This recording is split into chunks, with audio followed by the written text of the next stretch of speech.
ओम शांति। आज बाबा के 30 तारीख के महावाक्य हैं।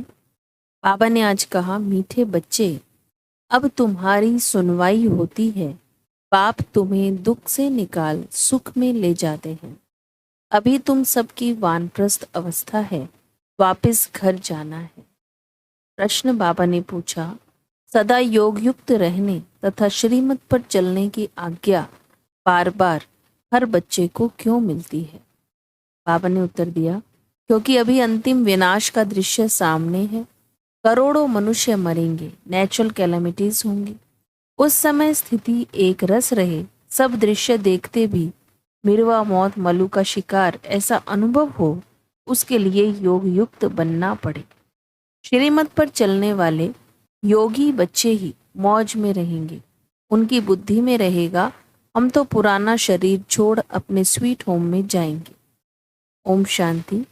रूहानी बाप बैठ रूहानी बच्चों से रूह रिहान करते हैं अथवा रूहों को समझाते हैं, क्योंकि रूहों ने भक्ति मार्ग में बहुत याद किया है। सब आशिक हैं एक माशूक के। उस माशूक शिव बाबा का चित्र बना हुआ है। उनको बैठ पूजते हैं। उनसे क्या मांगना चाहते हैं वह पता नहीं। पूजते तो सब हैं, शंकराचार्य भी पूजा करते हैं। सब उनको बड़ा समझते हैं।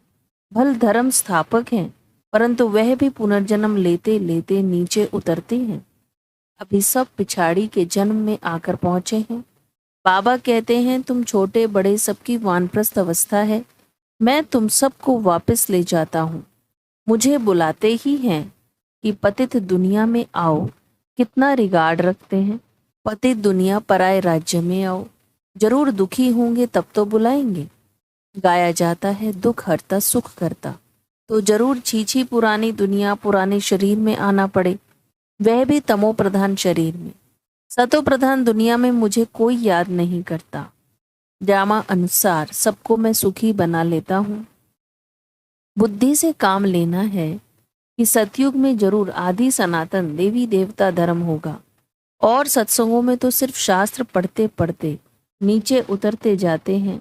दलदल में पड़ने वाले दुखी होते हैं। यह है ही दुख धाम, वह है सुख धाम। बाप कितना सहज करके समझाते हैं, क्योंकि बिचारी अबलाएं कुछ भी नहीं जानती हैं। कोई को भी यह पता नहीं है कि फिर वापस भी जाना है या सदैव पुनर्जन्म लेते ही रहना है। अभी तो सब धर्म वाले हैं। पहले पहले स्वर्ग था तो एक ही धर्म था। सारा चक्र तुम्हारी बुद्धि में है। कोई और की बुद्धि में यह बातें रह न सके। वह तो कल्प की आयु ही लाखों वर्ष कह देते हैं। इसको कहा जाता है घोर अंधियारा। ज्ञान है घोर सोजरा। अभी तुम बच्चों की बुद्धि में रोशनी है। तुम कोई मंदिर आदि में जाएंगे तो तुम कहेंगे, हम शिव बाबा के पास जाते हैं, यह लक्ष्मी नारायण हम बनते हैं। यह बातें और सत्संगों में नहीं होती। वह सब है भक्ति मार्ग की बातें। अभी तुम रचता और रचना के आदि मध्यांत को जानते हो। ऋषि मुनि आदि कहते थे हम नहीं जानते हैं। तुम भी पहले नहीं जानते थे। इस समय सारे विश्व में भक्ति है। यह पुरानी दुनिया है, कितने ढेर मनुष्य हैं। सतयुग नई दुनिया में तो एक ही अद्वैत धर्म था, फिर होता है द्वैत धर्म। अनेक धर्मों में तालियां बजती हैं, सबकी एक दो में खिटखिट है। ड्रामानुसार उन्हों की पॉलिसी ही ऐसी है। किसको भी अलग करते हैं तो लड़ाई होती है, पार्टीशन होते हैं। मनुष्य बाप को न जानने के कारण पत्थर बुद्धि बन पड़े हैं। इस समय बाप समझाते हैं, देवी देवता धर्म ही प्रायलोप हो गया है। एक भी नहीं जिसको पता हो कि इन्हों का भी राज्य था। तुम अभी समझते हो हम देवता बन रहे हैं। फिर बाबा अभी हमारा ओबीडियंट सर्वेंट बना है। बड़े आदमी हमेशा चिट्ठी लिखते हैं तो नीचे लिखते हैं ओबीडियंट सर्वेंट।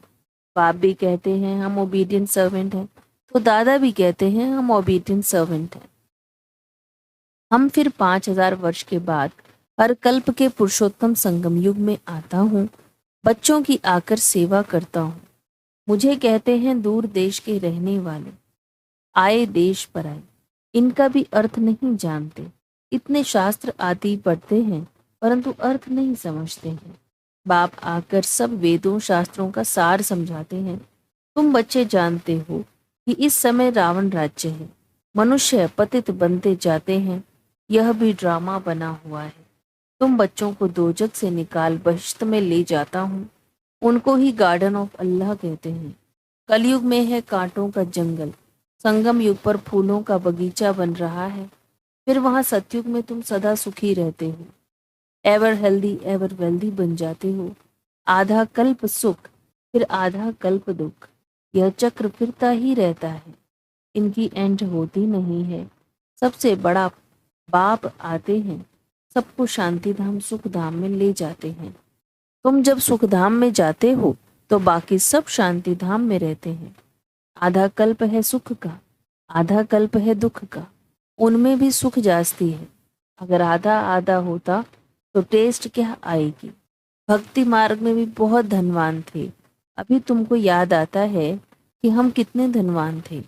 बहुत धनवान जब देवाला मारते हैं तो याद आता है कि हमारे पास क्या क्या था, कितना धन था। बाप समझाते हैं, भारत साहूकार था, पैराडाइज था। अब देखो कितना गरीब है, गरीबों पर ही रहम पड़ता है। अब एकदम कंगाल बन पड़े हैं, भीख मांग रहे हैं। जो सॉल्वेंट थे अब इंसॉल्वेंट बन पड़े हैं। यह भी नाटक है। बाकी जो भी धर्म आते हैं वह बाई प्लॉट हैं। कितने धर्म के मनुष्य वृद्धि को पाते रहते हैं। भारतवासियों के ही 84 जन्म हैं। एक बच्चे ने और धर्मों का हिसाब किताब निकाल कर भेजा था, परंतु जास्ती इन बातों में जाने से कोई फायदा नहीं, यह भी वेस्ट ऑफ टाइम हुआ। इतना समय अगर बाप की याद में रहते तो कमाई होती। अपनी तो मुख्य बात है हम पूरा पुरुषार्थ कर विश्व का मालिक बने। बाप कहते हैं तुम ही सतो प्रधान थे, तुम ही तमो प्रधान बने हो। 84 जन्म भी तुमने लिए हैं, अब फिर वापस चलना है, बाप से वर्षा लेना है। तुमने आधा कल्प बाप को याद किया, अब बाप आए हैं, तुम्हारी सुनवाई होती है। बाप फिर से तुमको सुखधाम में ले जाते हैं। भारत के उत्थान और पतन की भी जैसे एक कहानी है। अब यह है पतित दुनिया, संबंध भी पुराना है, अब फिर से नए संबंध में चलना है। इस समय एक्टर्स सब हाजिर हैं, इनमें कोई फर्क नहीं पड़ सकता। आत्मा तो अविनाशी है, इतनी ढेर आत्माएं होंगी, उनका कभी विनाश नहीं होता। इतनी करोड़ों आत्माओं को पहले तो वापस जाना है, बाकी शरीर तो सबके खत्म हो जाते हैं। इसलिए होलिका भी मनाते हैं। तुम जानते हो हम सो पूज्य थे, फिर पुजारी बने, अब फिर पूज्य बनते हैं। वहां यह नॉलेज नहीं होगी, न यह शास्त्र आदि होंगे, सब खत्म हो जाएंगे। जो योग युक्त होंगे, श्रीमत पर चलने वाले होंगे, वह सब कुछ देखेंगे। कैसे अर्थक्वेक में सब खलास होता है, अखबारों में भी पढ़ता है कैसे गांव के गांव खत्म हो जाते हैं। बॉम्बे पहले इतनी नहीं थी, समुद्र को सुखाया फिर समुद्र हो जाएगा। यह मकान आदि सब कुछ नहीं रहेगा। सतयुग में मीठे पानी पर महल होंगे, खारे पानी पर नहीं होते, तो यह रहेंगे नहीं। एक ही उछल समुद्र की आई तो सब खत्म हो जाएगा। बहुत उपद्रव होंगे, करोड़ों मनुष्य मरेंगे, अनाज कहाँ से आएगा। वो लोग भी समझते हैं आफतें आनी है, मनुष्य मरेंगे, तो जो योग युक्त होंगे वह उस समय मौज में रहेंगे। मिरवा मौत मल्लू का शिकार। बर्फ की बरसात पड़ने से ढेर मनुष्य मर जाते हैं। बहुत नेचुरल कैलामिटीज होंगी, यह सब खत्म हो जाएंगे। इनको कहा जाता है नेचुरल कैलामिटीज, गॉडली कैलामिटीज नहीं कहेंगे। गॉड को दोष कैसे देंगे, ऐसे भी नहीं शंकर ने आँख खोली तो विनाश हो गया। यह सब है भक्ति मार्ग की बातें। मूसलों के लिए भी शास्त्रों में लिखा है। तुम जानते हो इन मिसाइल से कैसे विनाश करते हैं, कैसे आग, गैस, जहर आदि सब उसमें बढ़ते हैं। बाप समझाते हैं पिछाड़ी में सब फट से मर जाएं, कोई बच्चे आदि भी दुखी ना हो, इसलिए नेचुरल कैलामिटी से झट मरेंगे। यह सब बना बनाया ड्रामा है। आत्मा तो अविनाशी है, कभी विनाश नहीं होती, न छोटी बड़ी होती है। शरीर सब यहाँ खलास होंगे, बाकी आत्माएं सब स्वीट होम में चली जाएंगी। पाप कल्प कल्प आते हैं संगम युग पर। तुम भी इस पुरुषोत्तम संगम युग पर ही ऊंचे से ऊंचे बनते हो। वास्तव में श्री श्री शिव बाबा को और श्री इन देवताओं को कहा जाता है। आजकल तो देखो सबको श्री श्री कहते रहते हैं, श्रीमती, श्री फलाना। अब श्रीमत तो एक बाप की है। विकार में जाना, क्या यह श्रीमत है? यह तो है ही भ्रष्टाचारी दुनिया। अब मीठे मीठे बच्चों को बाप कहते हैं, मुझे याद करो तो खाद निकल जाए। ग्रस्त व्यवहार में रहते कमल फूल समान पवित्र रहो। स्व को अब विश्व के आदि मध्यांत के चक्र का ज्ञान हुआ है, परंतु यह अलंकार तुमको नहीं दे सकते। आज तुम अपने को स्वदर्शन चक्रधारी समझते हो, कल माया थप्पड़ लगा दे तो ज्ञान ही उड़ जाए। इसलिए तुम ब्राह्मणों की माला भी नहीं बन सकती। माया थप्पड़ लगाए बहुतों को गिरा देती है, तो उनकी माला कैसे बनेगी? दशाएं बदलती रहती हैं। रुद्र माला ठीक है, विष्णु की माला भी है, बाकी ब्राह्मणों की माला नहीं बन सकती। तुम बच्चों को डायरेक्शन देते हैं कि देह सहित देह के सब धर्म छोड़ मामेकम याद करो। बाप तो निराकार है, उनको अपना शरीर तो है नहीं, और आए भी हैं इनकी वानप्रस्थ अवस्था में। जब 60 वर्ष की आयु हुई, वानप्रस्थ अवस्था में ही गुरु किया जाता है। मैं तो हूँ सतगुरु, परंतु गुप्त वेश में।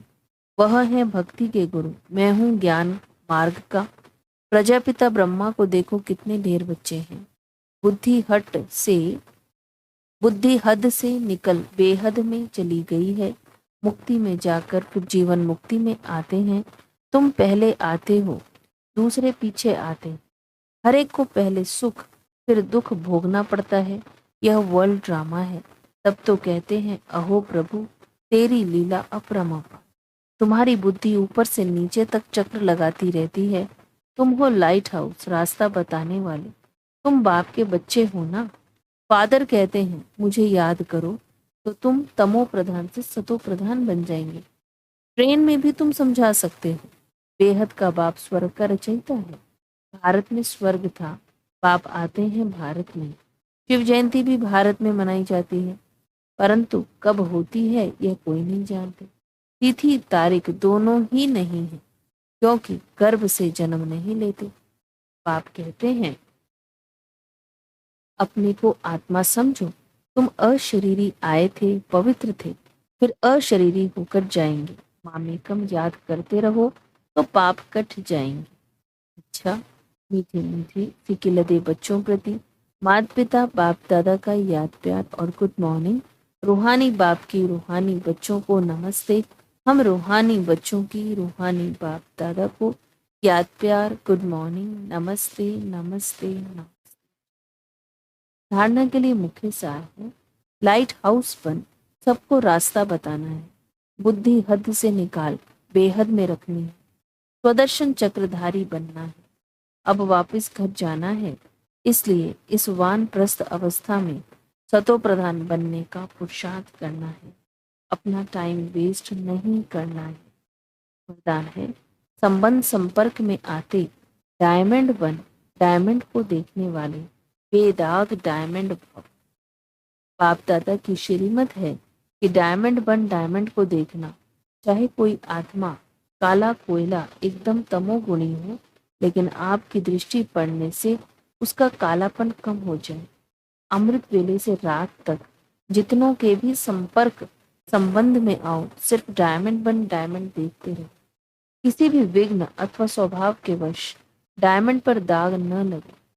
चाहे अनेक प्रकार की परिस्थितियों के विघ्न आए, लेकिन आप ऐसे पावरफुल बनो जो उसका प्रभाव न पड़े। स्लोगन है, मन और बुद्धि को मनमत से सदा खाली रखने वाले ही आज्ञाकारी। अव्यक्त साइलेंस द्वारा डबल लाइट फरिश्ता स्थिति का अनुभव करने के लिए आज का अभ्यास है, जैसे अंतरिक्ष यान वाले ऊंचे होने के कारण सारे पृथ्वी के जहान के भी चित्र खींचना चाहें खींच सकते हैं। ऐसे साइलेंस की शक्ति से अंतर्मुखता की गुफा में बैठकर साइलेंस की गहरी अनुभूति करो। यह अनुभूति डबल लाइट फरिश्ता बना देगी। अच्छा, ओम शांति।